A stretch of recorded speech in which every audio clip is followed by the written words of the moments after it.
And this week, we're talking about the position that may be the most, volatile in this class. A lot of teams need it, and that's the quarterback position. Look, Nate, before we get into it, we're going to talk about our top 5 quarterbacks in this class. Free agency begins March 12th, so we're about 2 or 3 weeks away. Math is hard.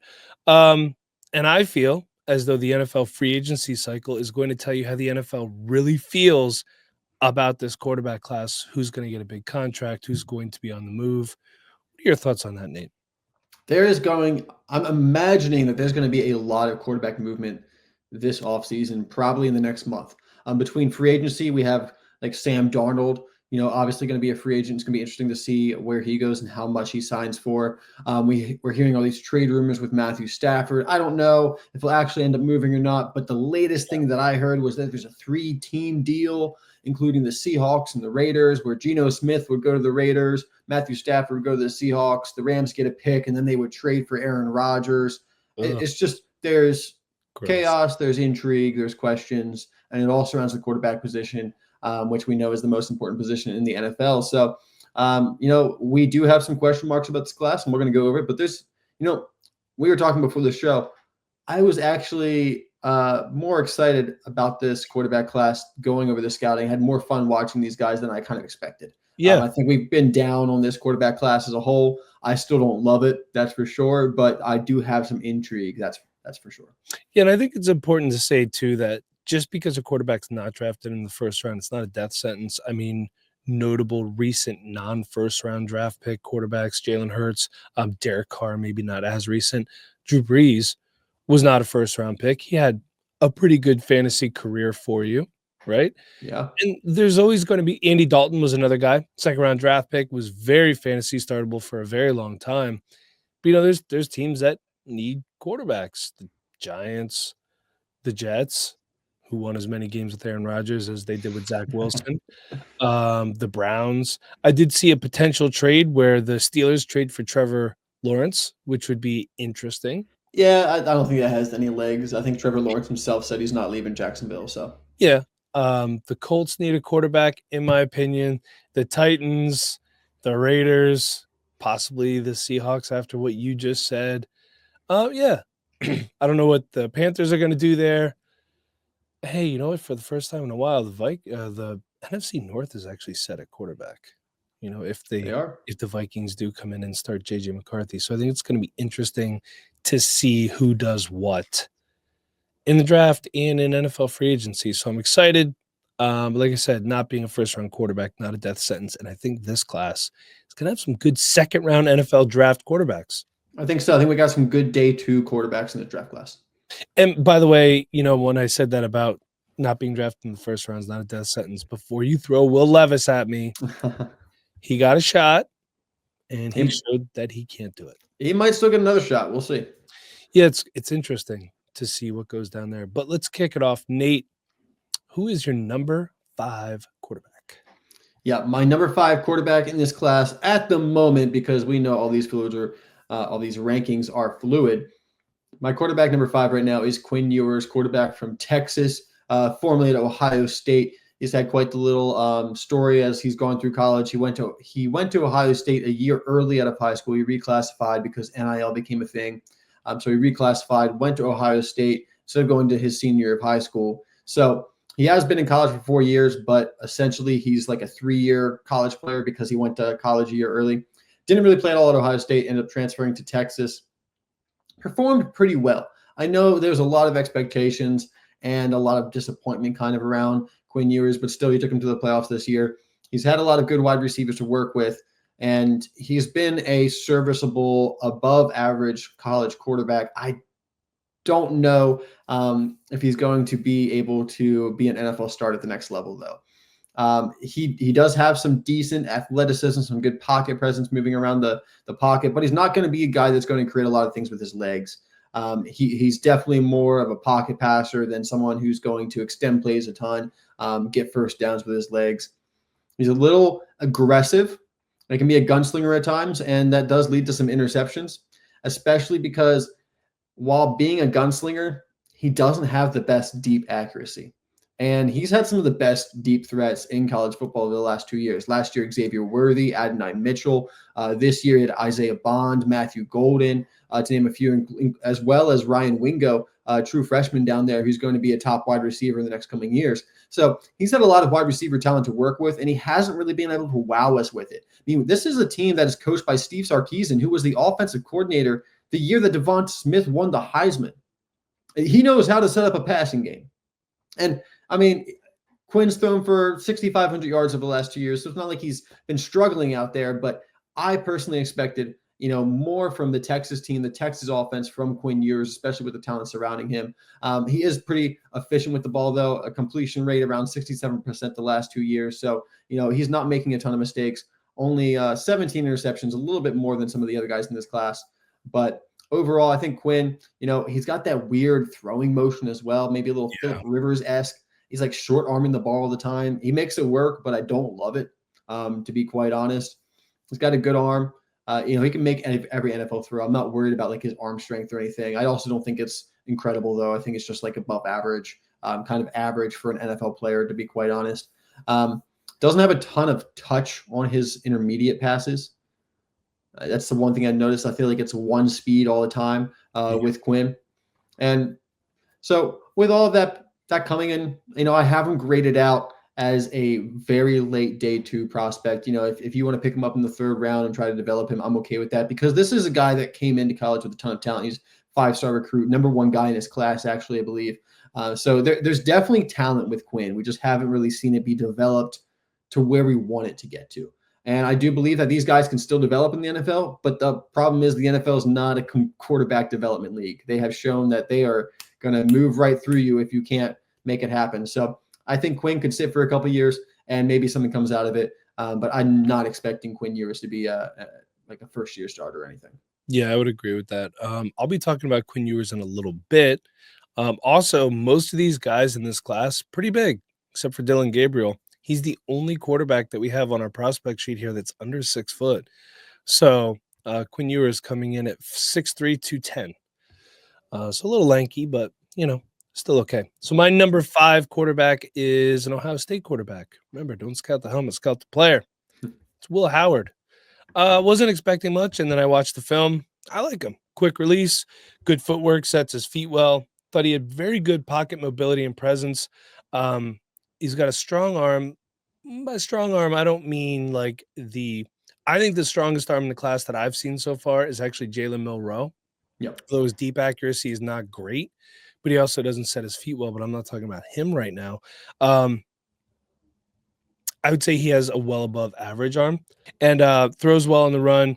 And this is a guy that if you want to talk about a quarterback that will get you bonus points as a runner, to me, that's Will Howard, because at, let's see, I have him pulled up here.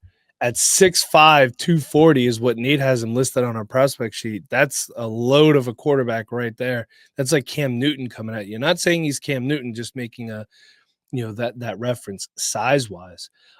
He's a good runner. He's fast, pretty physical too. Ball placement's pretty good typically, but it does lack on deep throws, which I think is something that I'm seeing throughout this class overall. But these are collegiate quarterbacks, not NFL quarterbacks. These things will improve with time. And one of the things that I really like about him is he will definitely take what the defense gives him. He doesn't always look to put the ball where, in harm's way where it doesn't need to be. He has no problem going through his progressions, checking down to an open back. Most of the time, Travion Henderson, who is an exceptional receiving running back. So I like Will Howard. I like him a little bit here, And if you do watch any film on Will Howard, you will see the improvement going from Kansas State to Ohio State for sure as well, working with Chip Kelly. Yeah, he's a good offensive coordinator. I don't know about a head coach for an NFL team, but Chip Kelly's a very good offensive Yeah, coordinator. I can guarantee you that Chip Kelly's not a good head coach for an NFL team. I do like Will Howard as well. I think I currently have him as my quarterback 6. So good call. Okay. All right, let's go to your number 4. All right, number 4, I got Jackson Dart. And I know a lot of people have him as the quarterback 3. Some have been rising him up into that 1 and 2. I've seen that a couple times on Twitter. I do like Jackson Dart.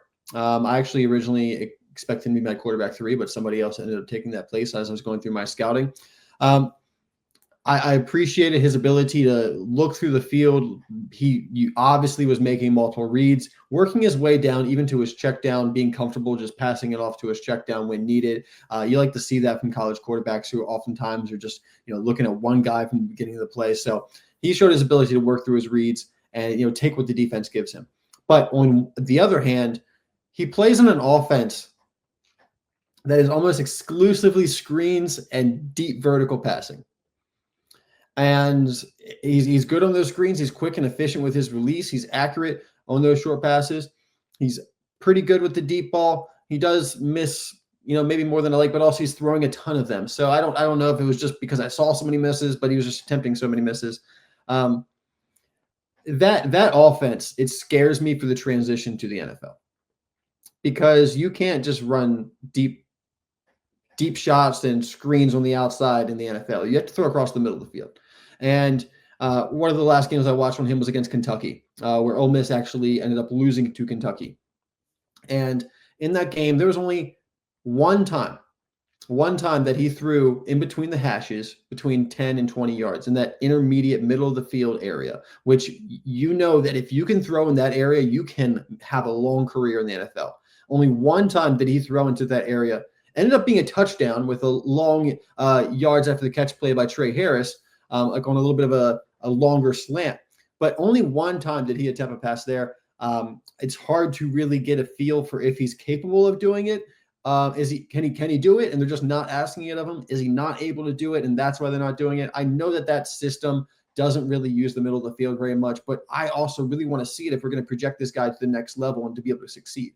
Because I do think Jackson Dart, like I said, accurate, quick, and efficient with his release. He's got good mobility to move around the pocket, extend plays. He keeps his eyes down the field. Sometimes holding the ball too long as he's looking for that deep shot. But once again, that's the offense that he was playing in. Throws off of 1 foot pretty often, kind of like a baseball player. I don't know if he has any baseball background in him. But I like a lot of the tools that Jackson Dart presents because he is athletic enough to extend the play. You don't have to worry about him being a statue in the pocket. He's more athletic than Quinn Ewers, for example. And he's got a good arm. He's completed a lot of passes, had a lot of big game experience there in the SEC playing for Ole Miss after transferring from USC. But like I said, I haven't been able to see those NFL passes that, we want to see on film. It's a lot of down the field on the outside. It's a lot of short screens on the outside. I need to see some more in the middle. I need to dive into the film more, see if I can find some more games where he's doing that. But from what I've watched, it's a lot of avoiding that middle of the field, and that just worries me a little bit. But overall, I do have a day 2 grade on Jackson Dart. I think he's a guy that could develop. He's got, like I said, all the tools, maybe a little bit of Bo Nix in him with how he kind of plays the game. But we still need some projection before I can say that he's Bo Nix because, hey, Bo Nix, that's my guy. He's looked pretty good this past year. I will say, if you want to see him use in the middle of the field, go back and get some of his USC film. That's definitely a system thing. I do not like the way Ole Miss uses their skill players. I thought they used Trey Harris too close to the line of scrimmage at times when, look, he can do it, but that's not really his skill set. Mhm. Down the field, you know what? Use Trey Harris like A.J. Brown. Down the field, slants across the middle, and Yeah. Trey Harris is going to be just fine. He's got that big frame. He's got good hands. But I agree. I'm not going to really talk about Jackson Dart too much because I'll be talking about him in a little bit, but not right now. Right now, I'm talking about Quinn Ewers. Nate, you pretty much summed it up for Quinn Ewers. The semi sidearm release, I guess you could say the Phillip Rivers-esque release. I do see that. I do like his pocket mobility. Now, the reason I do not have him as high as other people's do is that there are times where he could be wildly inaccurate. And you and I have talked about this, I think, last year, where he throws a lot of hospital balls. He just leaves guys hanging out to dry in the middle of the field. And these guys are taking shots in the SEC. I'm going to tell you something right now. Do you think an NFL wide receiver is going to let you leave him hanging in the middle of a field? I do not think so. You get wide receivers cracked in the open field like that, you're going to ride the pine. But there's another guy. I think he goes through his progressions well, and it will also take what the defense gives him. He can fit the ball into tight windows, much to his detriment, because when he does it a couple of times, he thinks he could do it every time. Yeah. So he's a guy that I want to see him sit a year. And I want to see that come back into the NFL. These quarterbacks sitting a year, and I understand that you want some ROI, return on investment, if you will, with these quarterbacks. I get it. But we've seen in the past when quarterbacks sit, it really does help. You know, Philip Rivers is a prime example. Eli Manning didn't play right away. Yeah. More recently, Lamar Jackson, Jalen Hurts, these guys they didn't play right away. Did Lamar Jackson play at all as a rookie? Yeah, he did. He came in for like the last like 3 or 4 games, and then lost in the playoffs to the Chargers, I believe. Yeah, I mean Jalen Hurts didn't start until the Saints game, whichever that was. They weren't playoff eligible that year, but let these guys sit a little bit, in my opinion. All right, so Nate, where are we at? We're going to number 3. My number 3, which I will say I went into the offseason as a whole, not a big fan of this guy. But I turned on the film and I was impressed. And he ended up being my quarterback 3. I think a little bit due to a weak class, but also this guy's got a ton of upside. This is Jalen Milroe, quarterback from Alabama. The best athlete at the quarterback position by far in this draft class. His ability to create plays on the ground, and not just because he's got great speed and acceleration, but he's also very agile. He can make people miss. He has that ability to force missed tackles, have people, leaving their ankles in their shoes and things like that. He's also strong. I have him listed as 6'2", 225, but he's got a lot of strength and toughness to him. I really appreciate his running style. And maybe in the NFL, he wants to take less hits, but he is a pretty thick guy, so I think he can take some of those hits for sure, and you can also lay him out. But this is a guy that had 20 rushing touchdowns this year. Over the last 2 years, he had 32 rushing touchdowns. And maybe, we'd like to see a bit more of his arm. 16 touchdowns, 11 interceptions this year. Last year, 23 and 6. So there is definitely some improvement with his accuracy, with his consistency, with his throwing motion. And I'll get into that in just a second. But we know that in today's modern NFL, a quarterback who can make things happen on the ground with their legs is almost as valuable as someone who can throw the ball and make things happen with their arm. And I think Milroe has such an ability with his legs, and the fact that I think overall his accuracy concerns and arm concerns are possibly a little overrated.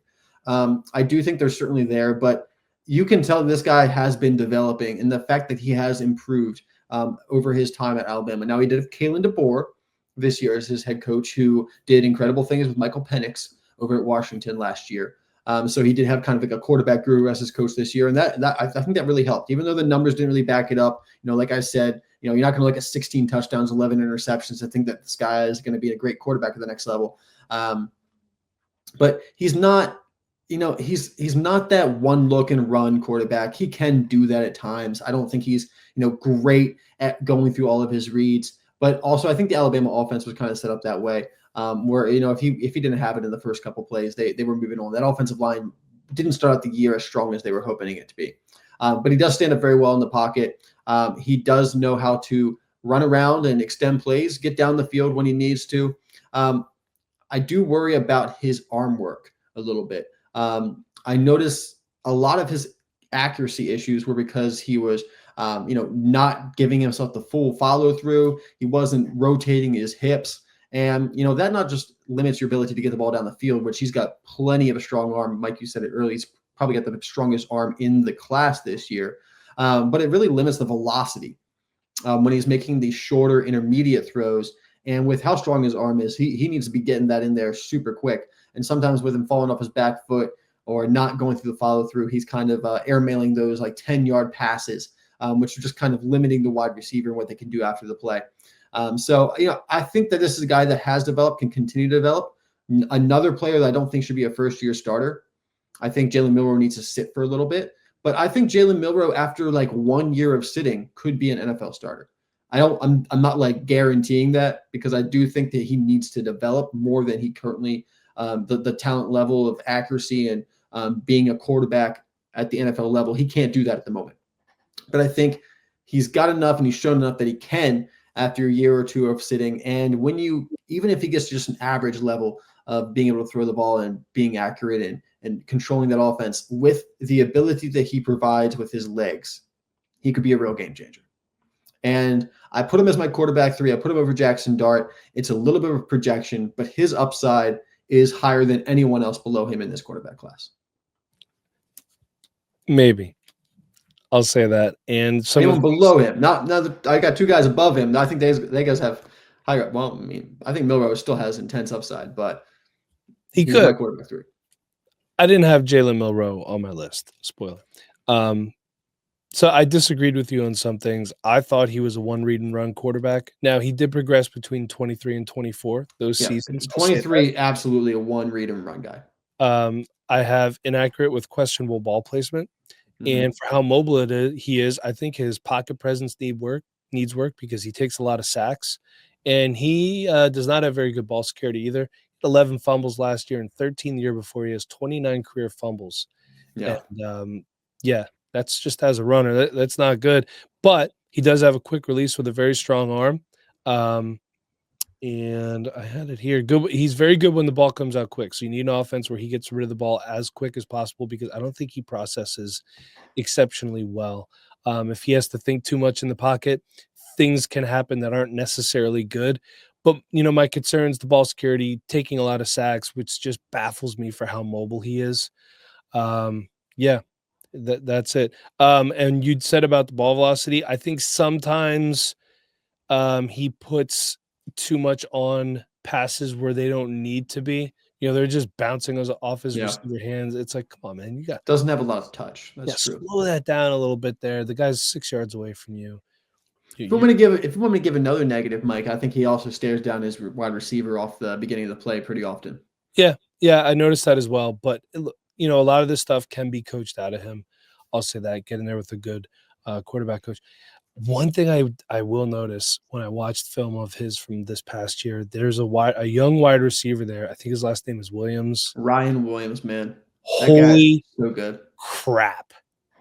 I cannot wait until he's draft eligible to watch film on this dude. Dude, 2027 draft class is going to be just incredible at the wide receiver position. I mean, this kid, like when he gets the ball in his hands, there was a time I think it was Georgia I saw him playing against. He should have been tackled twice, and he just spun and wove away, and I was thoroughly impressed. So yeah, that catch against Georgia where he spins, runs for the touchdown, possibly the play of the whole college season. Incredible. Yeah, it was amazing.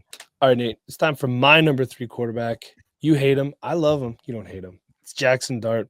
Look, Jackson Dart has some flaws, but like you pointed out before, the middle of the field, go back and watch his USC film. At USC, he was definitely using the center of the field. So I do think it's Ole Miss's system. And, you might be saying to yourself in listener or viewer land, why don't they change it? Well, it's not the college's job to change their system. Their system is what works for them. Their job is to win football games. They don't care about what you think about their system, but they do score a lot of points. I thought his pocket presence was good. Ball placement was typically good. I thought he threw a lot of very good back shoulder passes with nice touch in the back of the end zone. He's not a running quarterback per se, but he's mobile enough, and there were some design quarterback draws for him. Now, I will say this, between him and Will Howard runs some quarterback powers, and he runs them pretty dang well too. He's a strong guy, that's for sure. I mean, he's so big. It's just crazy. You can usually lead his receiver as well, Jackson Dart. Sometimes it's behind him. These things happen. And there are times where I think he tries to extend the play too long, just needs to throw a ball away or even take a sack. Some questionable decision-making. But I've seen from what I've watched, he can run a pro or an RPO style offense or an RPR, which is run pass run. However you want to quantify it. So yeah, one other thing too, his ball velocity is down a little bit. Just the way he throws it, some line drives. I see some batted balls, so I think that could be coached out of him. One other thing that I thought was an advantage, I thought he throws very well on the run. So, a lot of coaches in the NFL, they can design some plays around that. There's some things I don't like about him, but these are things that I think can be coached out of him. And I like Jackson Dart. I actually liked him a little bit more than I expected to be honest with you. So Jackson Dart out of Ole Miss. How big is Jackson Dart? Let's get him up here. 6'2", 225, I think. 6'2", 220. I like Jackson Dart. My number 3 quarterback for right now, Mhm. and things will change. And you know what? If you want to be an analyst, a content creator, whatever, or you just have, don't get take lock. Things change, new things come out. There's no shame in changing how you view players or where you rank them. And these will most likely all change after the draft anyway. And you have landing spots and clear Yep. paths to playing time. And then guess what? They'll change every year after that too. Hey, let's go to your number 2. All right.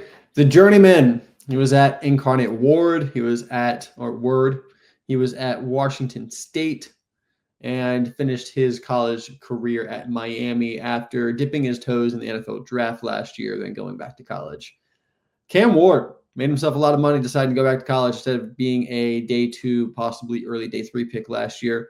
Went back to college to Miami, had an incredible year, and now looks like he'll be a top 5 pick, if not possibly the first overall pick. We'll see how it all plays out at the end of April. But one thing, just starting off with this guy, I love that he thrived in so many different situations throughout his career. The fact that he went to Miami in his first year there, ended up throwing for over 4,000 yards, 39 touchdowns, being one of the best quarterbacks they've had in quite a long time. That's great. That means that he should be able to go to the NFL, pick up a playbook, get integrated into an offense quickly. He's not someone that needs to stay somewhere 3 or 4 years to really fully understand the offense. This guy is ready to go. He's pro ready. Should be able to translate to the NFL pretty quickly. Thought he showed good anticipation for seeing where his wide receiver is going to be, especially on scramble drills, because this guy has incredible escapability within the pocket. And Cam Ward is athletic. He can run around. He's got good agility, but he doesn't use it in the way that we see a lot of our athletic quarterbacks use it, where they're going and getting first downs and things like that. Cam Ward's doing a lot of his movement behind the line of scrimmage, extending the play, trying to find that wide receiver, keeping his eyes downfield. I really appreciated that. I think he probably could have run more often, to be quite honest. Sometimes I think he's trying to force a big play to happen, but he does extend the play, have a slippery thing about him where he's just hard to tackle around the pocket. And he finds a way to make things happen in the plus 5 seconds. Once you get a play that's over 5 seconds, that is a pretty long play in the NFL. It's a long play in college as well. And he makes magic happen in those kind of plays. So that was really exciting to watch. Also a little concerning at times because sometimes he's trying so hard, he forces a play. For example, in one of the games I watched against Duke, he played great, but he's running around. It's like a 10-second play, ends up thrown back across his body. It's intercepted, like at the line of scrimmage. NFL coaches aren't going to like to see that. Now, he has the ability to, have like a 60-yard touchdown on the same kind of play. So you got, you give and you take. We have those playmaking quarterbacks these days, and you understand that you're going to lose some, but you're going to win a lot. And he can do that. That nonchalance that he has in the pocket, it is an asset because he keeps a cool head under pressure at all times. So I know NFL teams are going to be really excited about that. As far as his arm work, this is a guy that throws out a ton of different motions. Over 3/4 sidearm. He can do it all. I do think that there are some accuracy issues when he's going with the sidearm. I think he gets a little lazy with it, especially on the easier, simpler throws. Some of those short screens, he's just kind of going at it with the sidearm motion, and it's a little off. And I think, just kind of making sure that he's focused on those easier throws so that he is doing his full follow through, doing his the correct arm work. I think that'll be important at the next level. But outside of those little nitpick things, this guy has a great arm. He's pretty accurate. He knows how to get the ball down the field. He's got good touch on the ball in the intermediate area as well. And like I said, that playmaking ability, it's hard to really make it tangible because, you either have it or you don't have it most of the time. And he definitely has it. And that's really what gives him that edge that we saw this year and why he was able to come back and win so many games because Miami's defense was terrible. They could have been a national championship contender if their defense was any better than they were. Cam Ward was incredible this year because he was constantly playing catch up because every time he scored a touchdown, the defense would allow a touchdown. So Cam Ward, I love his film. Mike, I know you're going to talk about him quite a bit, so I won't go on any longer, but I did really like Cam Ward. Definitely have a first-round grade on him. I'm excited to see what he brings to the next level. Yeah, I like Cam Ward, and I'll talk about him in a little bit. But for now, let's get to my number 2 quarterback in this class, and that's Shedeur Sanders. One thing I'll say about Shador Sanders to kick it off is when he is on, he is absolutely electric. The downfall for him this year, and it's not so much his fault. Colorado is not a good team at running the football. They just weren't. If No. they would have been better at that, that takes pressure off your quarterback. It's one of those things. A strong running game helps everybody, helps set up the offensive line for success. You can run play action better, puts less stress on the quarterback to do whatever they need to do to win. But there are some things, I think his pocket awareness for me is what separates him between my number 2 and number 1. Obviously, Cam Ward is my number 1. Cool, calm, collect in the pocket. Shador Sanders, not as much, and he struggles under pressure, but footwork's good, sets his feet well. I like how fast his release is, and I like his throwing motion as well.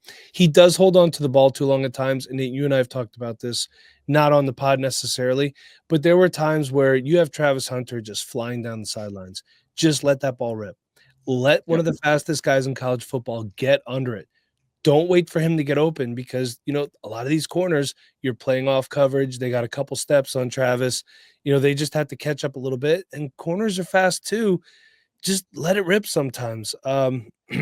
Above average arm strength, but I do think some of his downfield passes lack just that luster of, just a big, heavy bomb down there.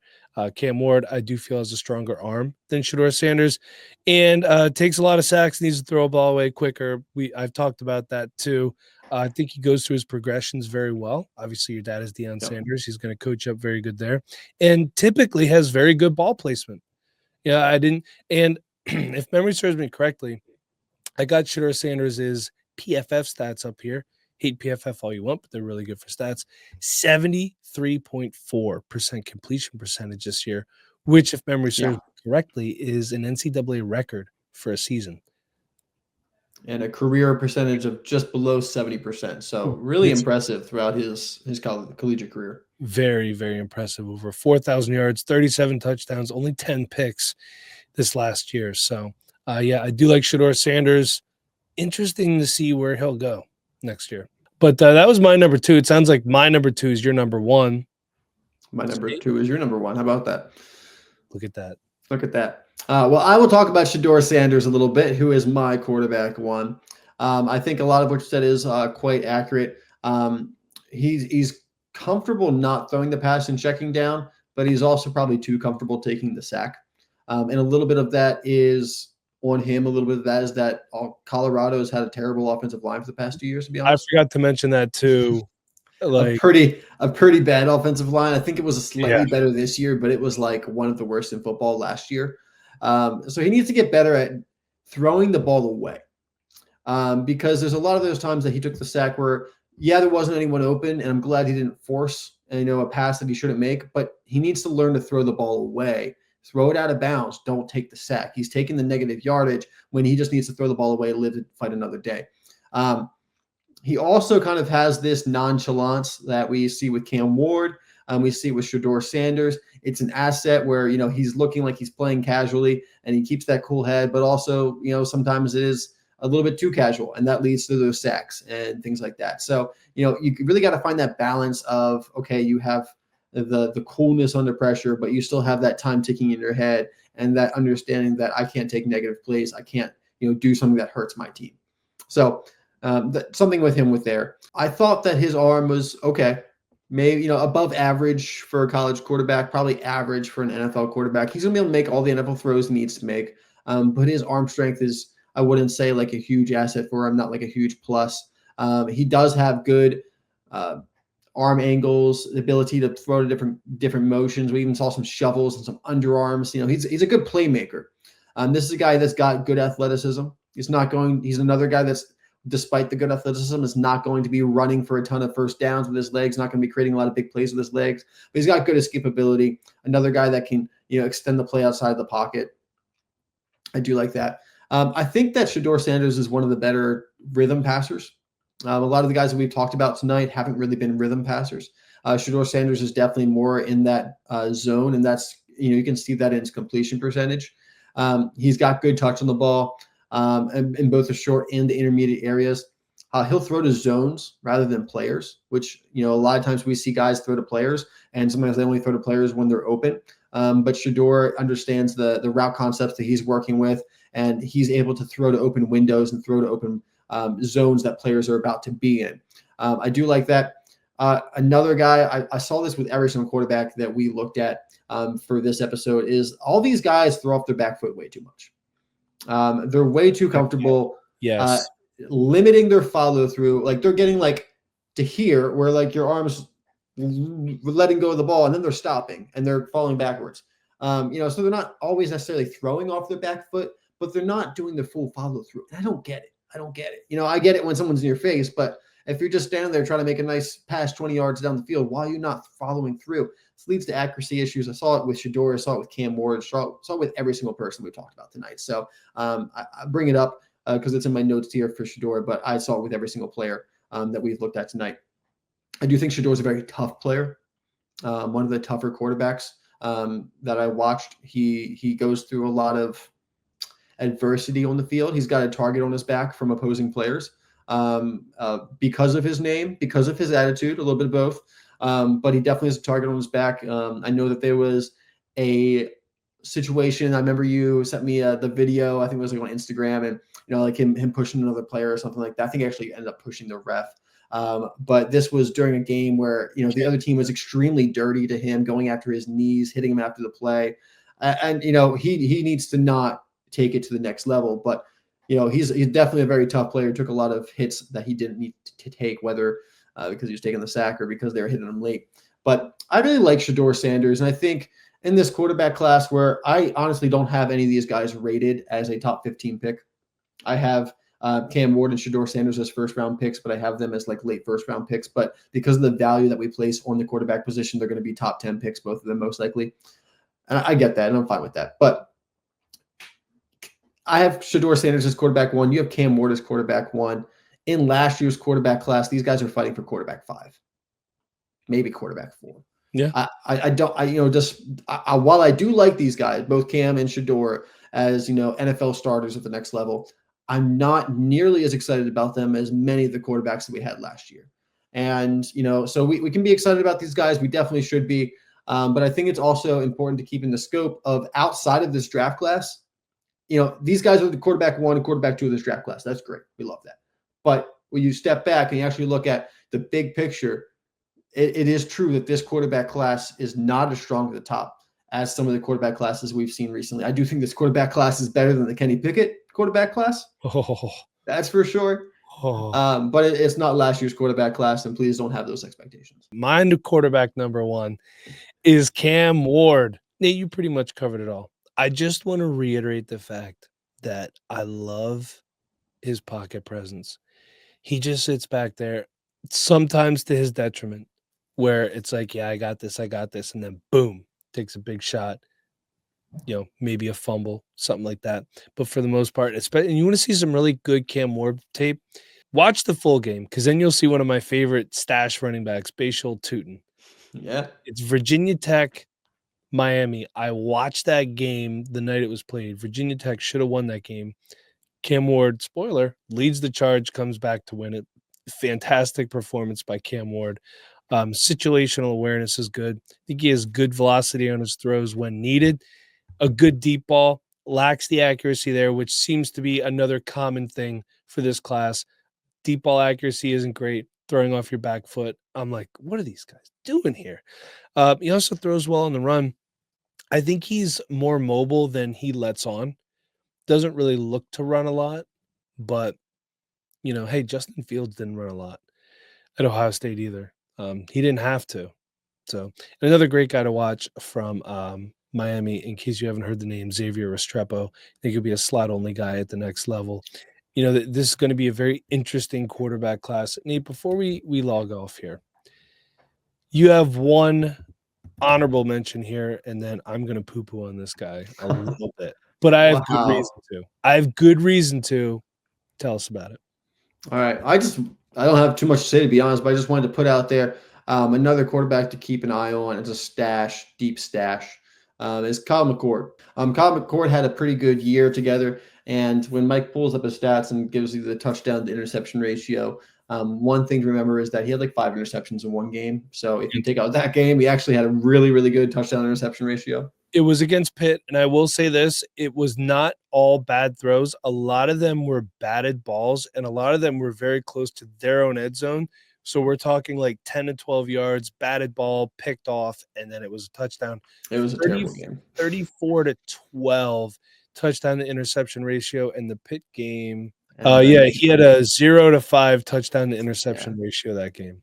Yeah, it's a bad game. But outside of that, played a really good season this year. Kind of, bounced back after kind of getting kicked to the curb by Ohio State.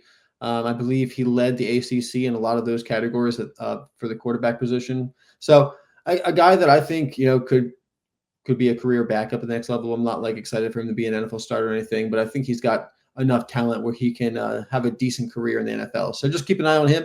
Depending on the landing spot, depending on if goes to like a quarterback guru, we'll have to keep an eye on him. But that's just someone I did want to mention. He did also lead the NCAA in passing yards this year with 4,779. But besides that, I think he's slow and immobile, slightly above average arm strength with very questionable decision making. He is certainly at the next level, at best, a game manager. He's not going to be a playmaker. He's not going to be, a huge game changer. He's pretty statuesque in the pocket, but like I said, I think he could be a good spot starter, game manager at the next level. His ceiling is Aiden O'Connell in the NFL. Hey, look, man, Aiden O'Connell helped people win some games.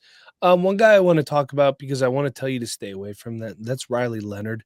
You've heard Nate talk about athlete playing running back. This is athlete playing quarterback. He's a much better runner than he is a passer. And you saw that if you watched any of Notre Dame last year. They really thrived off of having Riley Leonard run the ball. And I think a lot of that Jeremiah Love was banged up for a lot of the season, battling this and that, as running backs tend to do. It's a very physical position. But yeah, so in case Riley Leonard gets overdrafted, I'm just staying away from him, I think. I think that's fine. Yeah. But there's nobody else. He's a gamer. I'd call him a gamer. Like, if you want to, I think he just fit Notre Dame really, really well this year. And that shows, they made it to the national championship. But yeah, I don't think that role will carry on or translate to the NFL. Yeah. I don't think so either. He'll be in a camp, I'm sure. He'll probably make a practice squad. Be a great scout quarterback. That's going to wrap it up for us. Don't forget, if you want to hear some deeper dive players, patreon.com/Dynasty Rewind. You can try it out for a week for free. Grab some Dynasty Rewind merch. The link is down below. Nate's rocking a shirt right now. I'm not. I'm still cold. I got a hoodie on. My Dynasty Rewind hoodie. I have a flannel one. Gosh, yeah. And keep your eyes peeled. We got a lot of fun stuff. It's too early to announce right now. But until next time, for Nate, I'm Mike. As always, thank you for listening.